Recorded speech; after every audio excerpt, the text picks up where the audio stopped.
രണ്ട് തല്ല് കിട്ടിയപ്പോൾ ഓക്കെ ആയി.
മനസ്സിലായില്ലേ?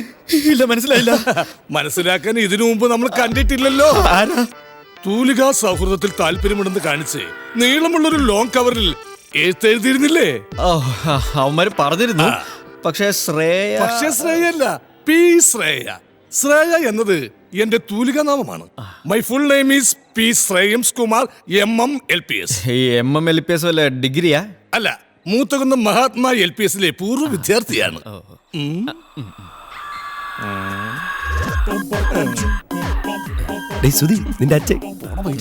നിങ്ങൾക്ക് ആളെ മനസ്സിലായില്ലാന്ന് തോന്നുന്നു. കണ്ടിട്ട് നീയായിട്ട് നല്ല മുഖച്ചായുണ്ട്. നിന്റെ ചേട്ടനായിരിക്കുമല്ലേ? ഒരൊറ്റ കേട്ടു വെച്ചാണ്ടല്ലോ. ഞാൻ അന്നേ പറഞ്ഞത് ആ ഉടായിപ്പായിരിക്കും കേട്ടില്ല. എന്നിട്ട് ഇപ്പൊ അനുഭവിക്കേണ്ടി വന്ന ഞാനല്ലേ? നീയൊക്കെ കൂടെ തൂലികാ സൗഹൃദത്തിന് താല്പര്യം ഉണ്ടെന്ന് പറഞ്ഞൊരു ചരക്കിന് കത്തെഴുതിയില്ലേ? ആ ചരക്കാണ് ഈ നിൽക്കുന്ന ചരക്ക്. അപ്പൊ അതാണ് കാര്യം. എന്റെ തൂലികാ നാമം കേട്ട് പെണ്ണാണെന്ന് തെറ്റിദ്ധരിച്ചാൽ നീയൊക്കെ കൂടി എനിക്ക് കത്തെഴുതിയത്. സാരമില്ല, വന്നൊരു പെണ്ണായിരുന്നെങ്കിൽ നീയൊക്കെ എങ്ങനെ പെരുമാറുന്നുവോ ആ രീതിയിൽ എന്നോട് പെരുമാറിക്കോ. ഞാൻ അഡ്ജസ്റ്റ് ചെയ്യാൻ തയ്യാറാണെന്ന്. അല്ലെങ്കിലും adjustment is A basic floor of the friendship എന്നാണല്ലോ രാഘവ മാസ്റ്റർ പറഞ്ഞിരിക്കുന്നത്. എന്റെ അച്ഛൻ, my grand father. Anyway, bathroom മനസ്സിലായില്ലേ?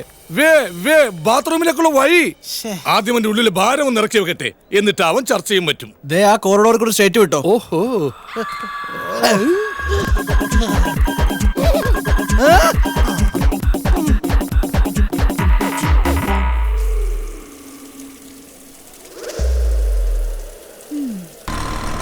ചേട്ടന്മാര് വല്ലതും അറിഞ്ഞായിരുന്നോ? ഇയർ എൻഡിങ് ഫംഗ്ഷന്റെ ഡേറ്റ് തീരുമാനിച്ചു. അടുത്ത ശനിയാഴ്ച. ഇങ്ങനെ വട്ടം കൂടി ആലോചിച്ച് സമയം കളയാതെ എന്തെങ്കിലും പ്ലാൻ ചെയ്യാണ്ടെങ്കിൽ പെട്ടെന്ന് ചെയ്യാൻ നോക്കോ.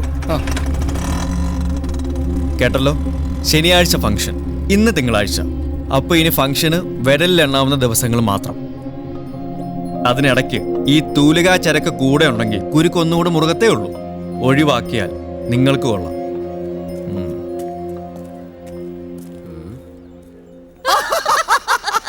ചേട്ടൻ വലിയ തമാശക്കാരനാണല്ലോ. ആണല്ലേ? Thank you. വിനയേട്ടന്റെ കൂട്ടുകാരനല്ലേ? വെറും കൂട്ടുകാരൻ മാത്രമല്ല, അവന്റെ എല്ലാം ഞാൻ തന്നെയാണ്. ഓ അതെയോ? നാട്ടിലെവിടെ വീടെന്ന് പറഞ്ഞേ? അതിന് ഞാൻ നാട് പറഞ്ഞില്ലല്ലോ.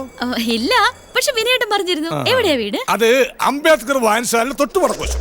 അംബേദ്കർ വായനശാലയോ? അതെവിടെയാ? രാമൻകുളങ്ങര അമ്പലത്തിന് തൊട്ട് പടിഞ്ഞാറ് വശത്ത്. മനസ്സിലായില്ല? മറ്റത്തിൽ ഭാഗം UP സ്കൂളിന്റെ കിഴക്ക് വശത്ത്. അതിരിക്കട്ടെ, ഇതൊക്കെ ചോദിക്കാൻ കൊച്ചവന്റെ ആരാ? അത് പിന്നെ ചേട്ടൻ പറഞ്ഞ പോലെ വിനയേട്ടന്റെ എല്ലാം തന്നെയാ ഞാനും. ആയിട്ടില്ല, പക്ഷെ ഉടനെ ആകും. മനസ്സിലായി കൊച്ചക്കളി. അല്ല, ചേട്ടൻ സ്ഥലം പറഞ്ഞില്ല. താനവിടെ വർത്താനം പറഞ്ഞോണ്ട് കഥ വന്നേ. പിന്നെ എന്നാലും കുറച്ച് പൈസ എന്ന് എന്നെ പറഞ്ഞുവിടാ. ഇക്കാലത്ത് ഫ്രണ്ട്ഷിപ്പിനൊക്കെ ഇത്ര വില ഉള്ള? ഇത് എത്രയുണ്ട്? 1000 ഉണ്ട്. 1000 ഇങ്ങട് 1000 രൂപ എടുക്കാൻ ഇവിടുന്ന് തിരുവനന്തപുരം വരെ ഞാൻ നടന്നു പോകും. ടാക്സി ചാർജാ. സന്തോഷം. ഇനി ആർക്കെങ്കിലും തൂലികാ സൗകര്യം താല്പര്യം ഉണ്ടെങ്കിൽ എന്റെ അഡ്രസ് കൊടുത്താൽ മതി. സ്റ്റോപ്പ്. എന്താ ഒരു ലിഫ്റ്റ് എന്ന വലിയ ഉപകാരം. അപ്പൊ മക്കളെ, എല്ലാം പറഞ്ഞ പോലെ ചേട്ടന് സമയം കിട്ടുമ്പോ ഇതുപോലെ ഓസ് പറ്റി ഇങ്ങോട്ട് ഒത്തു കിട്ടിയാ നമുക്ക് കാണാം. വണ്ടി പോട്ടെ. ഈശ്വരോ, തെക്കോട്ട് നിങ്ങൾ എവിടം വരെ ഉണ്ട്? എന്താ അല്ല, എനിക്ക് പോകേണ്ടത് തിരുവനന്തപുരം വരെയാണ്. അയ്യോ, തിരുവനന്തപുരത്തോ? തിരുവനന്തപുരത്തൊക്കെ നല്ല പരിചയമായിരിക്കുമല്ലോ. ആണോന്നോ? അവിടെ അറിയാത്ത സ്ഥലവുമില്ല, പരിചയമില്ലാത്ത കുടുംബക്കാരുമില്ല. അവിടെ നിങ്ങളുടെ പരിചയത്തിൽ കൊള്ളാവുന്ന നസ്രാണി പയ്യന്മാരാരെങ്കിലും ഉണ്ടോ? വേറൊന്നുമല്ല, ഒരു മലങ്കോൾ ഒത്തു വന്നിട്ടുണ്ട്. കോട്ടയത്തെ ഒരു വലിയ തറവാട്ടിലെ സുന്ദരി പെൺകുട്ടിക്ക് ഒരു പയ്യനെ കണ്ടുപിടിക്കണം. അവർക്കാണെങ്കിൽ പയ്യൻ തലസ്ഥാന നഗരിയിലുള്ളവനാണെങ്കിൽ നന്നായിരിക്കും എന്നൊരു അഭിപ്രായമുണ്ട്. എനിക്കാണെങ്കിൽ തലസ്ഥാനമായിട്ട് ഒരു ബന്ധവും ഇല്ല. അതുകൊണ്ട് ചോദിച്ചതാ. പയ്യന്മാരൊക്കെ ഇഷ്ടം പോലെ ഉണ്ട്, പക്ഷെ ഞാൻ അങ്ങനെ സെലക്ട് ചെയ്യും. അതെന്നാ? ഞാൻ ഈ കുട്ടിയെ കണ്ടിട്ട് പോലും ഇല്ലല്ലോ. ഫോട്ടോ കണ്ടാ മതിയോ? ധാരാളം. അല്ല, അവർക്ക് അത്ര വലിയ ധൃതിയൊന്നുമില്ല.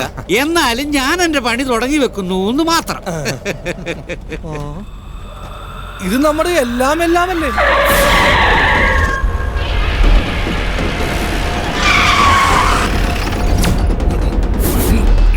അതല്ല പപ്പ, എനിക്ക് എന്തായാലും ഉടനെ ഒരു കല്യാണം വേണ്ട. അല്ലല്ലോ, ഞാൻ അറിയാതാണോ എനിക്ക് വേണ്ടി ചെറുക്കൻ ആലോചിക്കുന്നത്? അതുമോളെ, ഞാനങ്ങനെ തീരുമാനം എടുത്ത് പറഞ്ഞൊന്നുമല്ല.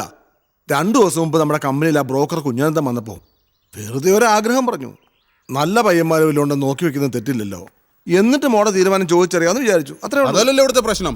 ഇങ്ങനെ ഒരു ആലോചന വന്നപ്പോ തന്നെ ഇവൾക്കെതിരെ ഇല്ലാത്തത് പറയുക. അതാര് എന്നാത്തിനാ ചെയ്തതെന്ന് അറിയണ്ടേ? ഇവൾ ആരോടേലും എന്നതേലും വാശിപ്പുറത്ത് വായി തോന്നിയത് വിളിച്ചു കൂവിയിട്ടുണ്ടാവും. അല്ല, സ്വഭാവം അങ്ങനെ തന്നെയാണല്ലോ. പോരാത്തിനും ഒക്കെ എത്തിനും പപ്പാടെ ഇളയപ്പന്മാരുടെ സപ്പോർട്ടും. അപ്പൊ പിന്നെ ഇങ്ങനെയൊക്കെ വന്നില്ലെങ്കിലല്ലേ അത്ഭുതപ്പെടാനുള്ളൂ. ഇത് അത്ര വലിയ കാര്യമാക്കാനൊന്നുമില്ല. ഇതാരാ ചെയ്തെന്ന് എനിക്കറിയാം. ഞങ്ങളുടെ കോളേജ് ക്യാൻറ്റീനിൽ ജോലിക്കാണെന്നും പറഞ്ഞ ഒരു പുതിയ കക്ഷി വന്നിട്ടുണ്ട്. അവനോട് ചെറുതായിട്ട് എനിക്കൊന്ന് ഉടക്കേണ്ടി വന്നു. ചിലപ്പോ അതിന്റെ കേട് തീർക്കാൻ അവനായിരിക്കും ഈ പണി ചെയ്തത്. എന്താ അവന്റെ പേര്?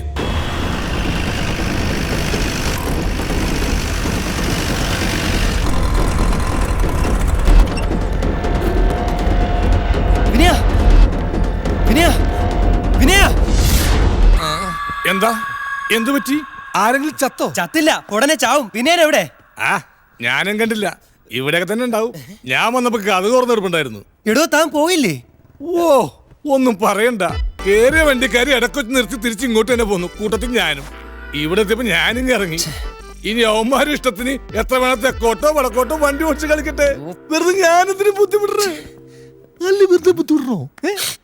എന്തായാലും താൻ ഇവിടെ തന്നെ ഉണ്ടാവും. വിനയനെ തിരക്ക് ചിലപ്പോ 3-4 പേര് വരും. അവനിവിടെ ഇല്ലേലും താനൊന്നും അവരെ ഡീൽ ചെയ്തേക്കാം. അതൊന്നും പറ്റില്ല. അയ്യോ, വേറൊന്നും അല്ല, കുറച്ച് പണം തരാനാ വരുന്നത്. അതൊന്ന് വാങ്ങിച്ചു വെച്ചേക്കണം. ബുദ്ധിമുട്ടാവോ? എന്ത് ബുദ്ധിമുട്ട്? ഞാൻ വാങ്ങിച്ചു വെച്ചോളാം. സൂക്ഷിച്ചു പോണേ. ഒരുത്തൊരു പണി കൊടുത്തപ്പോ എന്തൊരാശ്വാസം.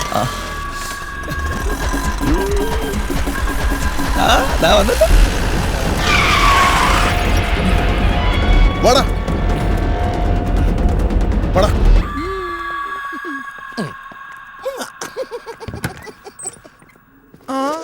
ഈ വിനയൻ ഞാൻ തന്നെയാ. തരാനുള്ളത് എന്താണെന്ന് വെച്ച് തന്നോളൂ. അടിച്ച് കൈയും കാലം കൊടുക്കണ ഈ നായിന്റെ മോനെ.